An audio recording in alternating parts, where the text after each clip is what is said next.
maging friendly tayo sa China eh. Kasi yan ang pinakamaraming turista na dumadating dito dati. Ang laki na ng binagsak niyan. So, ewan ko ba, ang pulisiya ng Pilipinas, tapos ang ingay-ingay pa ng mga senador, yung Coast Guard. Ano ba namang klaseng diplomasya meron tayo? Nakakahiya. Napakalaki na ng nanakaw sa kaban ng bayan. Napakalaki na ng nawalang potensyal sa Pilipinas. At napakalaki na ng utang ng Pilipinas na ang magbabayad ay ang kabataan. So, yan ang kaya kailangan humingi na tayo ng accountability at saka umalma na tayo dahil ang ekonomiya natin ay sumasama na ng sumasama. Gusto ko lang po ipakita yung graph no mula mismo sa Philippine Statistics Authority. Maaari ba nating may ipakita? Ayan po ma'am.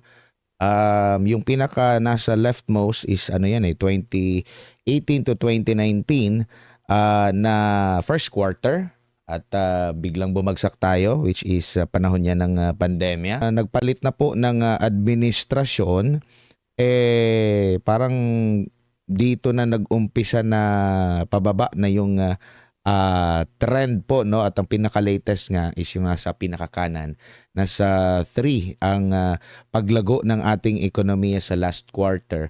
Kumbaga ang average po for last year ayon dito sa PSA is nasa 4.4%. Tingin nyo po itong ganitong klase ng graph po ma'am, ganito din yung performance ng iba pang mga syudad.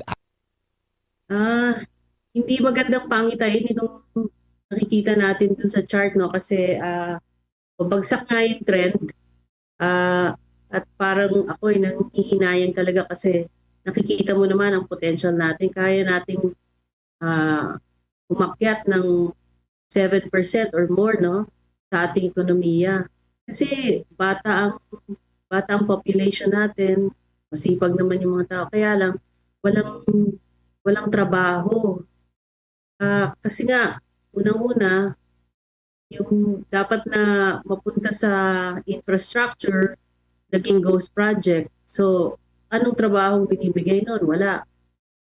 Yung investments naman, bumagsak, di ba? So, in fact, yung fourth quarter, bumaba na siya ng 7.2% in gross domestic capital formation, which is equivalent to fixed investments, no? This is one of the worst investment numbers I've seen in a long time. So, wala ring trabaho dahil dyan. So, ang nakikita ko dito, parang talagang outlier tayo sa Asia, no, na yung ibang countries, umaakyat ang ekonomiya nila, tayo bumababa. So, swerte na lang talaga na meron tayong OFWs na nagpapadala ng pera dito sa Pilipinas kasi sila na lang yung nagdadala ng growth eh. Kaya makikita mo medyo okay pa yung services. Tapos at saka medyo nagulat din ako kasi mataas ang exports no. Maaari siguro dahil mura ang piso, so nagkakaroon ng incentive yung iba na bumili dito kasi mas mura ang produkto natin compared sa ibang bansa. So, hindi magandang pangitain to kasi ang nakikita ko next year, or actually this year, 2026 na pala, mas lalala ang sitwasyon kasi kung walang investments, tapos bagsak din ang government spending, paano? Tapos dadami yung maghahanap ng trabaho dahil marami rin graduate ng around third quarter, the second quarter this year, no? May mga graduates na naman tayo, maghahanap ng trabaho. Kung walang investments, walang expansion ang mga companies, babagsak na naman yan ang ekonomiya kasi yung consumer spending mo ma-affect. Opo. Dito po sa datos mula mismo sa Philippine Statistics Authority, ang industriya po natin, sinasabi dito, industry declines in fourth quarter no, ng 2025. Basahin ko lang, industry sector declined year-on-year by 0.9% in the fourth quarter of 2025 bringing the full year growth to 1.5%. Construction, which contracted 7.1%, was the main contributor to the industry's decline. Kumbaga, ito ba yung ma'am, ano bang basa nyo rito? Dahil ba Yun nga yung, nagtipid ba tayo? oh, yun nga yung sinasabi ko, di ba, na walang construction eh. Sabi nila, may flood control, may ganyan, whatever. Wala, hindi napunta sa projects kasi binulsa. Kaya yung construction mo, bumagsak by 42%. That's a lot. Okay? 42% ang binagsak. So hindi na pupunta sa projects talaga yung pera, kundi maaari din kasi sabi ng secretary, sabi niya nagbawas daw ng spending ang government. Sa tingin ko, napilitan silang magbawas, pero yung totoong mga proyekto na dapat ginawa, hindi ginawa. Kaya ganyan, bumagsak talaga yung construction. Opo, tsaka balita ko nga din po ma'am na parang binabaan din nila yung kanilang projection po. Dahil nga dito sa naging output natin sa nakalipas na for the next years natin na target po. Yung target pala yung binaba natin. So, kumbaga parang doon pa lang sinadya nila yon para at least kung ano man yung magiging resulta, baka makalimutan ng mga tao na ito yung ating kung ma-meet ba nila, pero mababa yung target. Yung target, oo. Yun nga yung sinasabi ko, ang potential natin 7 to 8%. Kaya pa nga mag 10% yan kung talagang napupunta sa mahusay ang pera, Kasi may pera naman, hindi lang nagagastos ng mahusay. So, ibababa nila yung target sa 4%.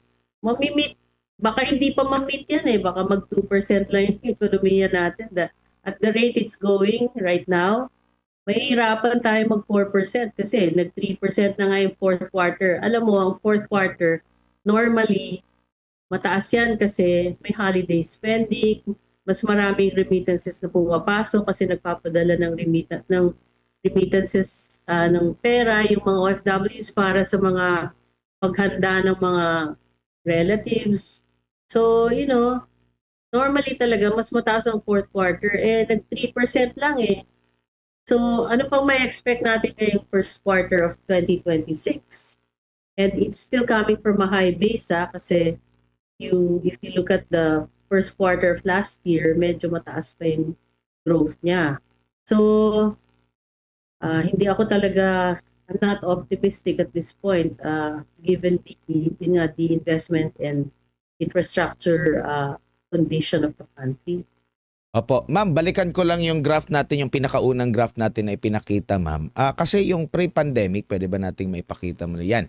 Bago yung pagbagsak, ma'am, kasi yan yung pandemya na, ma'am Pero bago yung pandemic, nabanggit mga sa previous natin na mga interviews na napagkaitan tayo, Sayang yung nung panahon ng pandemic, Maganda na yung performance ng Pilipinas.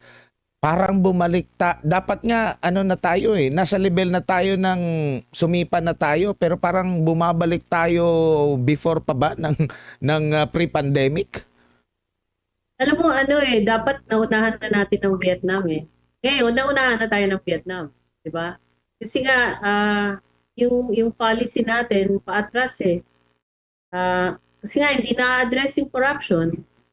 Kasi grabe yung corruption. Alam mo sa ibang countries may corruption pero yung hindi naman garapal na ngayon may corruption sa atin, hindi pa natutuloy yung projects. Doon may syempre may konting padulas pero natutuloy yung proyekto. Kaya yung mga investors doon pupunta sa kanila. Dito, pag pumunta yung investor, nagbigay ka na nga, baka hindi pa matuloy yung proyekto mo. Walang certainty sa policy nila. Kaya naalala mo yung nangyari sa Francisco Motors, 'di ba? Sabi ng Francisco Motors, they were going to invest $1 billion into Philippines. Pero they had to go to China kasi ang tagal na nila naghihintay ng permit, hindi nila makuha. So it's grave disincentive or great disincentive for investors pag yung red tape mo, maraming red tape at saka yun nga, maraming padulas, no? So, it's going to be very expensive for investors yung pagpasok nila, yung initial cost of doing business. Opo, nabanggit nyo nga yung sa recent lang, no, na pahayag ng Francisco Motors na sinasabing ano ito $1 billion para sa Yes. Philippine Ecozone Project. Delay nga, parang nakikita niya sa China na lang at sa Estados Oo. Unidos. Baka kasi walang makurap kaya siguro hindi na At napagbigyan. saka tingnan mo naman yung implication yan. Ilang trabaho ang nawala dahil hindi pumasok yung investment dito. Sana, di ba, nabigyan ng trabaho yung mga Pilipino. Hindi tuloy nabigyan ng trabaho kasi wala na yung investor eh. At maraming ganyang companies no, na nata-turn off sa corruption dito sa Pilipinas. Opo, ang nabanggit niya dito ng chairman ng Francisco Motors, no, na plano niyang magtayo ng integrated electric at hydrogen vehicle sa 30 hectare na special economic zone dyan po sa Bicol Region, Jose Panganiban, Camarines sa Norte. So malaking kawalan ito. Ano pa ito ha? Pinoy pa ito, negosyante Exactly. na That's discourage. That's what I'm trying to say kasi Pilipino na yan. So sana yung di ba, mag-invest siya sa Philippines. Pero dahil nga pinahirapan siya, umalis patuloy. Kaya nakakapanghinayang talaga, di ba? Opo. Dito po sa mga pulisiya po ng ating gobyerno ngayon, saan po ito patungo sa nakikita nyo po? Ma'am, tungo po ba sa paglago ng ating ekonomiya, pagbawi sa kung anumang nawala? Kasi tinitingnan ko yung yung palitan din ng US dollar, masyado nang mataas. Tapos, ang sasabihin lang nila, hindi, malakas lang talaga yung yun yung pang Consuelo de Bobo nila na malakas lang talaga yung US. Tingnan nyo rin sa mga Hindi kapitbahay. totoo yan. Mm. Hindi yan totoo. Actually, mahina ang US dollar.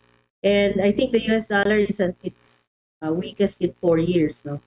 So kumbaga, double whammy tayo. We're against a weak dollar, tapos weak pa yung peso. So ganun naka-weak yung ating currency. The double whammy. So kumbaga dapat pa nga tayo dapat na samantalahin yun kung mahina yung dollar. Pero ang naririnig Oo. natin na hindi, tingnan nyo yung sa ibang bansa, ganun din, mababa din yung currency nila kasi malakas lang ang dolyar. Alam mo, galing lang yung kapatid ko sa Thailand. Mhm. Okay?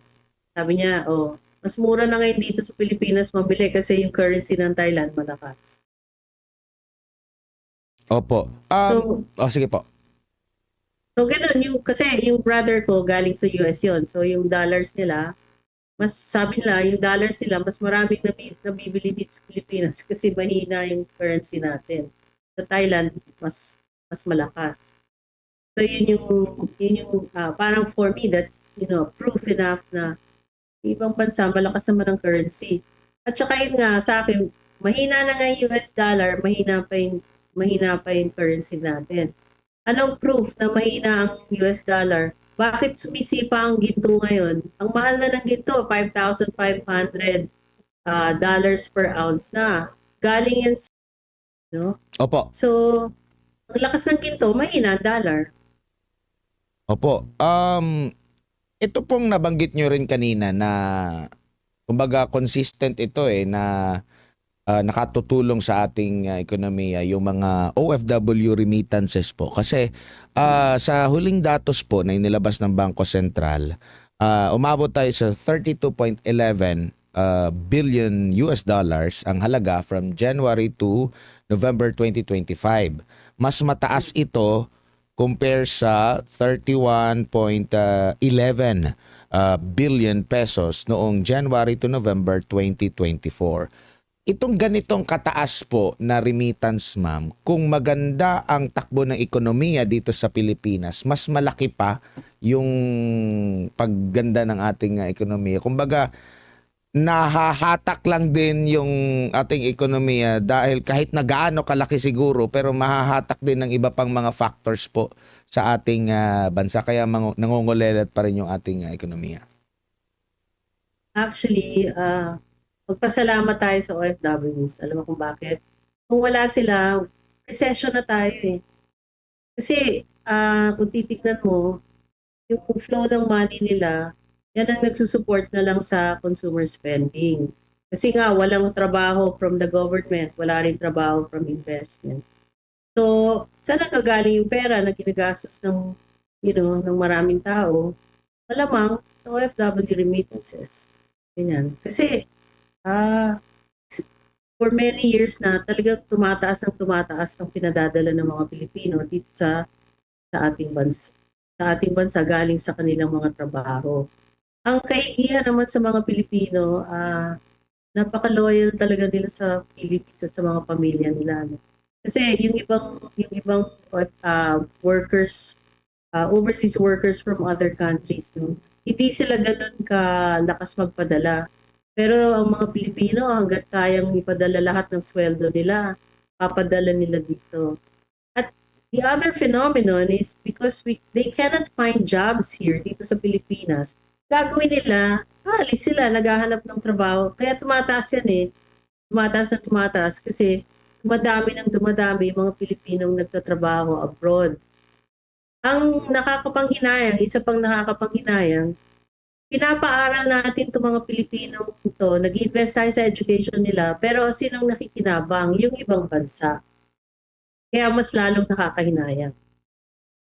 Opo, at based nga dito sa datos ng Bangko Sentral, ma'am, mga remittances mula Estados Unidos ang pinakamataas. Sinundan ito ng Singapore and Saudi Arabia. Pero ma'am, sa pag-aaral nyo po, kung marami po tayo mga OFW, mawawalan tayo ng mga professionals o mawawalan tayo ng workforce dito sa Pilipinas. Kasi nga nakita natin ganito pala kalaki, baka magpadala na lang tayo ng mga OFW. Healthy rin po ba yan, ma'am, sa atin pong ekonomiya dito sa panloob din? Asa na lang tayo kasi malaki yung contribution po ng mga OFW. Hindi nga healthy yan eh kasi nauna yung mga families na nahihiwalay sila eh, yung mga parents nahihiwalay sa mga anak. Kakaroon tayo ng social restructuring, no? So, ang nangyayari na be-break ang families.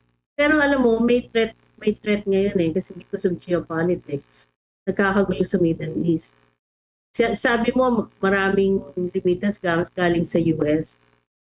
Ang tingin ko, mas maraming galing sa Middle East, pero yung pera nila dumadaan muna sa US. Kaya akala mo lang malaki yung contribution ng US OFWs. Pero actually, most of them are coming from the Middle East. Kasi they're in the millions in Saudi Arabia, in Dubai, in UAE. Marami yan, ang dami-daming Pilipino doon. So, ang threat ngayon is that nagkakagulo ngayon sa Middle East, di ba, dahil sa Iran. So, hanggang ngayon, wala tayong naririnig sa Pangulo kung anong pwedeng gawin sa mga Pilipino doon in case magkagulo talaga.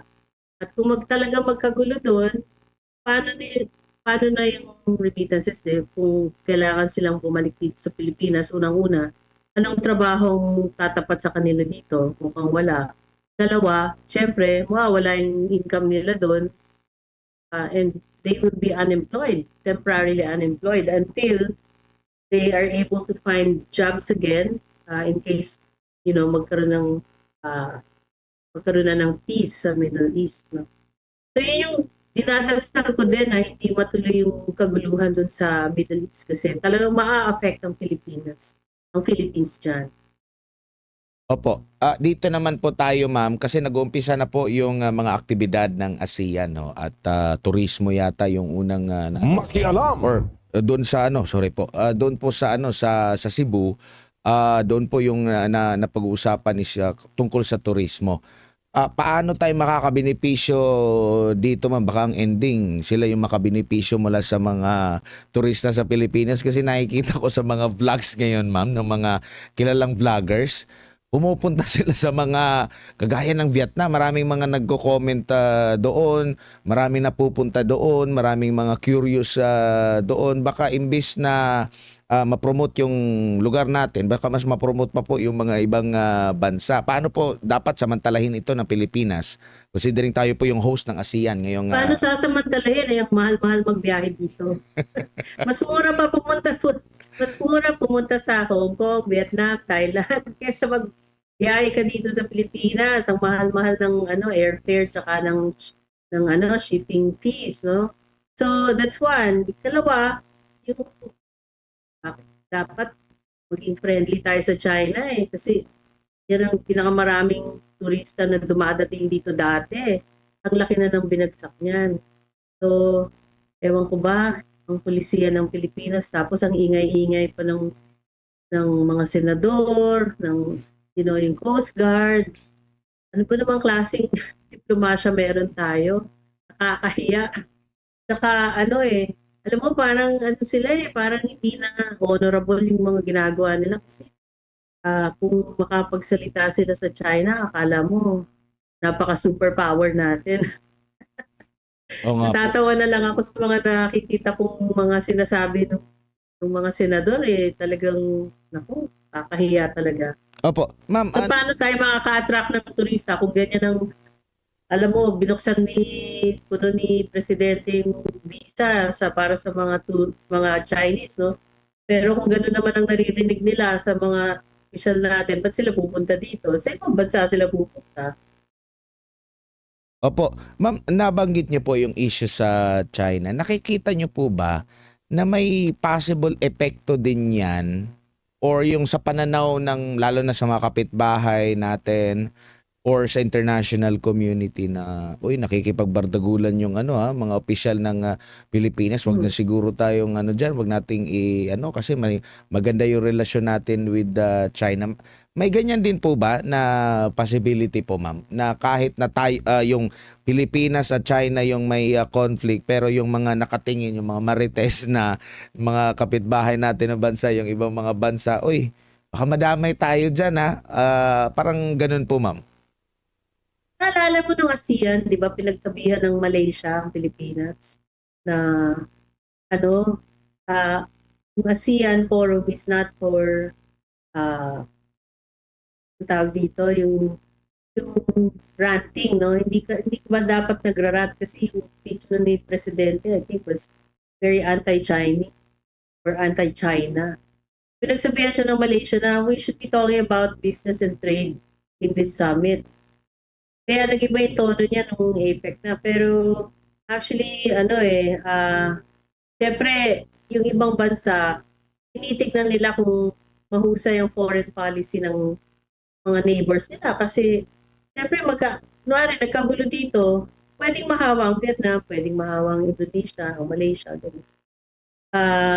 So, kaya nga sa susunod na ASEAN Summit, medyo kinakabahan nga ako. I think nasabi ko na doon sa dating interview niyo sa akin na kinakabahan ako na baka yung mga heads of state hindi pumunta dito sa Pilipinas dahil sa mga nangyayari ngayon.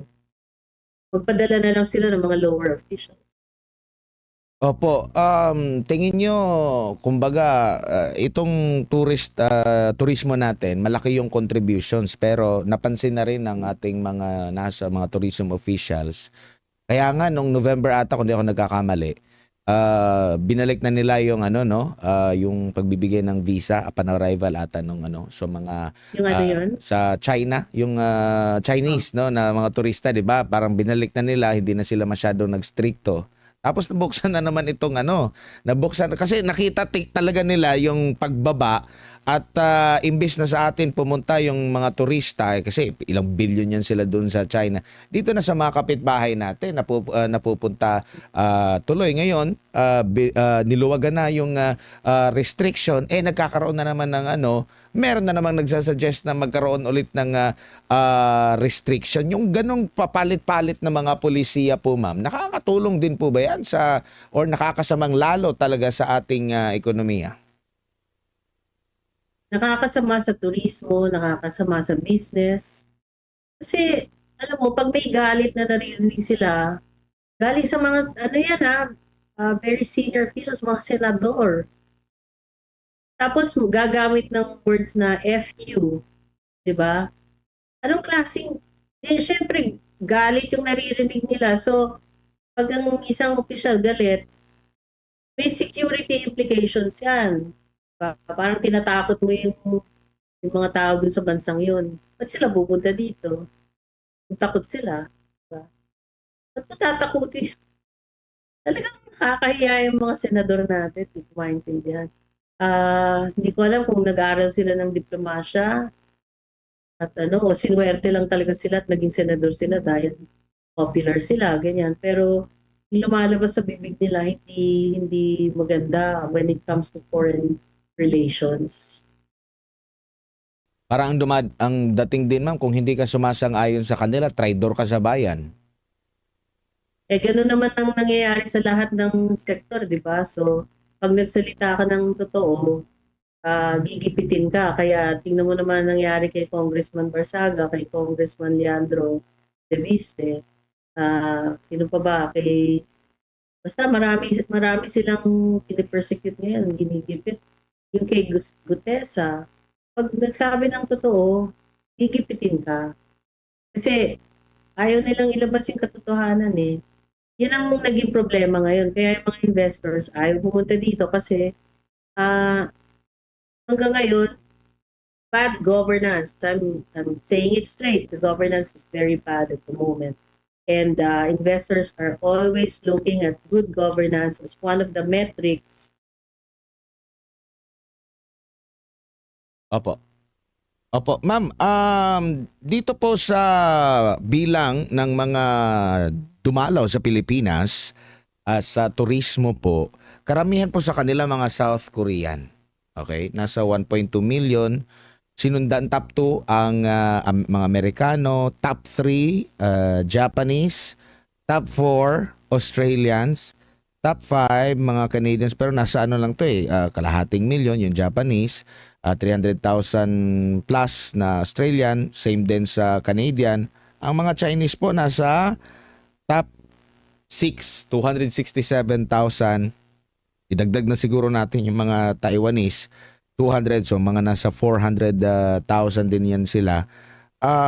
Wala po masyado sa ibang mga lugar.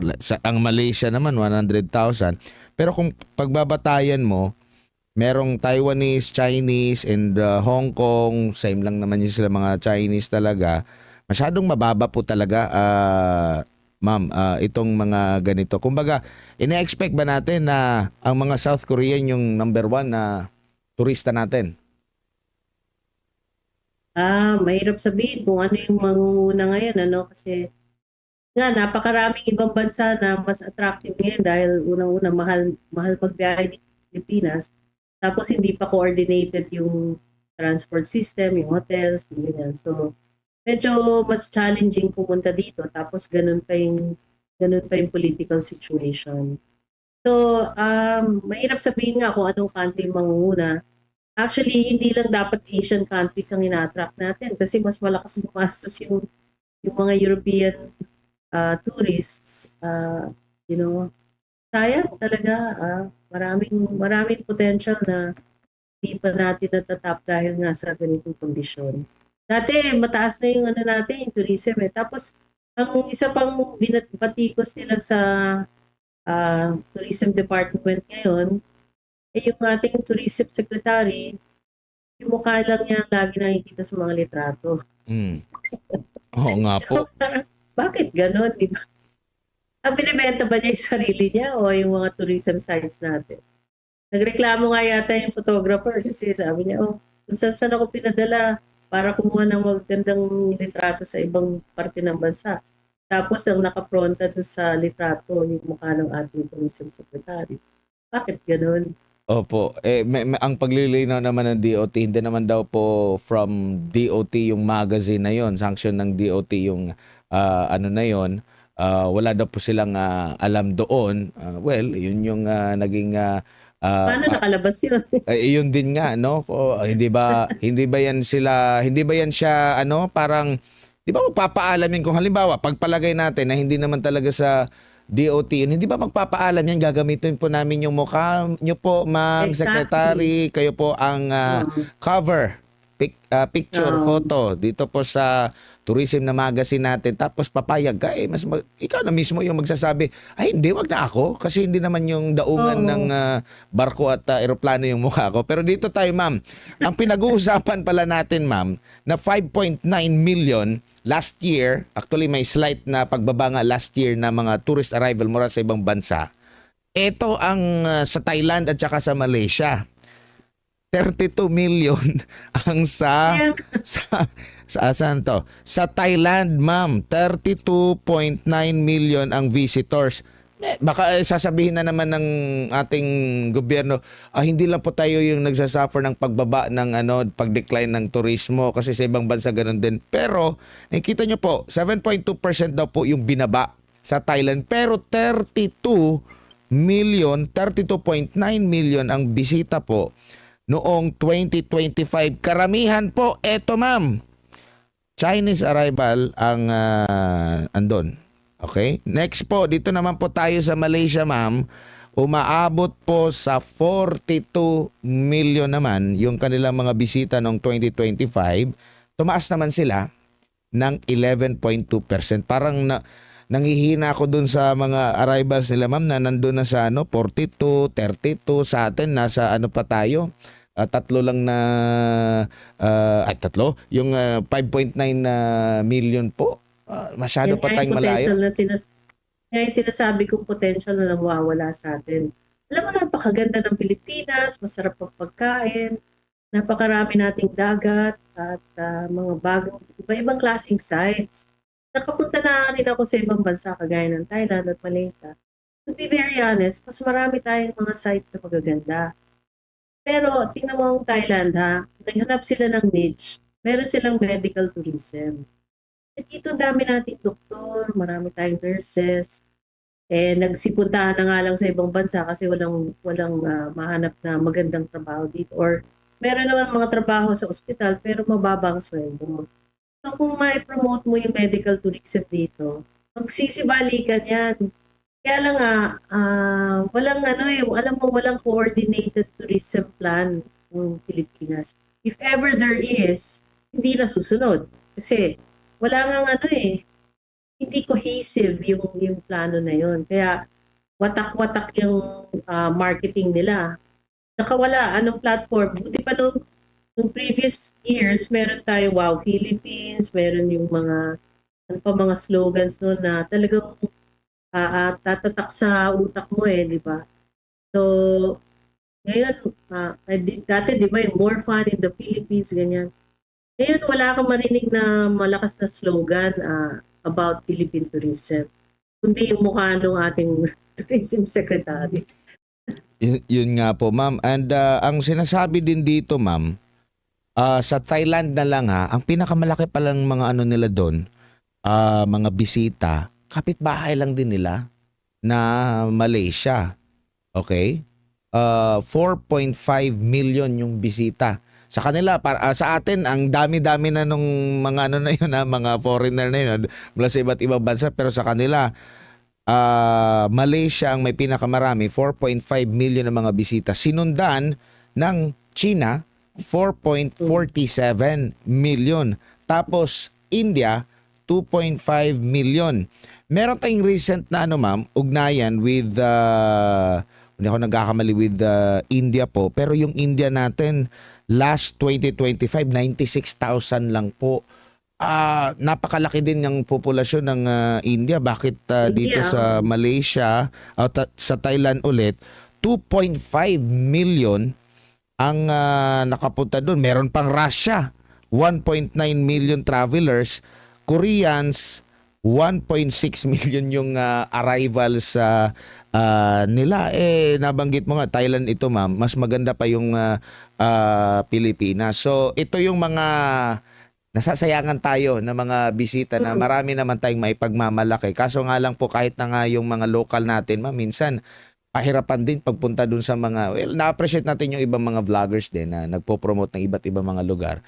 Pero yun nga, nabanggit mo, na medyo ano din, mas mahal pa yung ano, kung gagastusin mo na lang Mas sa ibang mahal. bansa. Oo po. Mas mahal magbiyahe dito. Kaya ano, yung mga domestic tourists natin, mas pumupunta sa Vietnam, sa Thailand, ganyan, kasi mas mura sa Hong Kong, ganyan.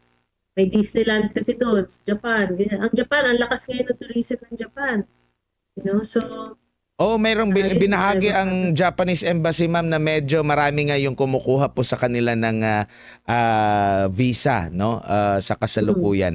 How about yung yeah. kung walang problema dito, ang problema natin ma'am dito sa ano no, sa transportation, sa connectivity po natin.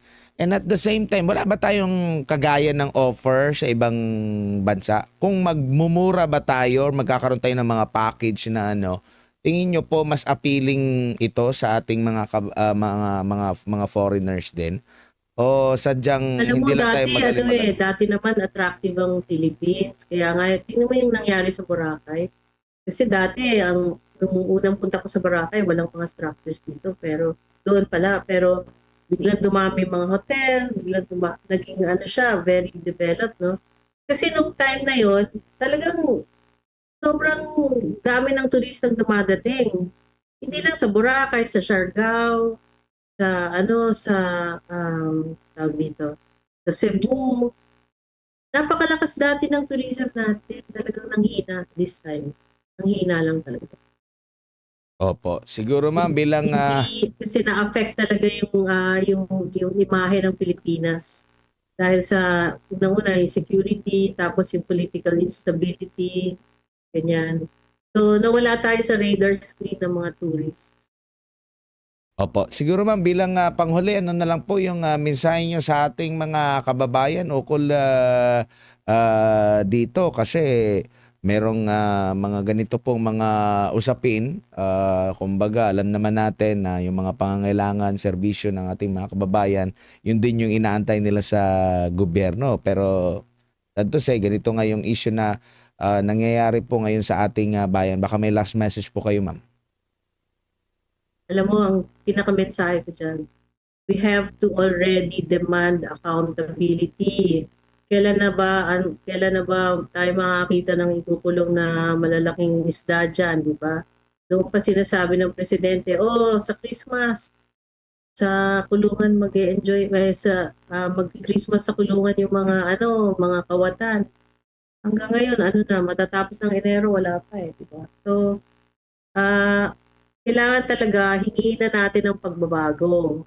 Ah, kaso yung iba kasi hindi pa nila, dahil hindi nila nararamdaman pa yung effect sa economy, ah, wala lang sa kanila. Pero hindi nila alam, napakalaki na ng nanakaw sa kaban ng bayan, napakalaki na ng nawalang potensyal sa Pilipinas, at napakalaki na ng utang ng Pilipinas na ang magbabayad ay ang kabataan.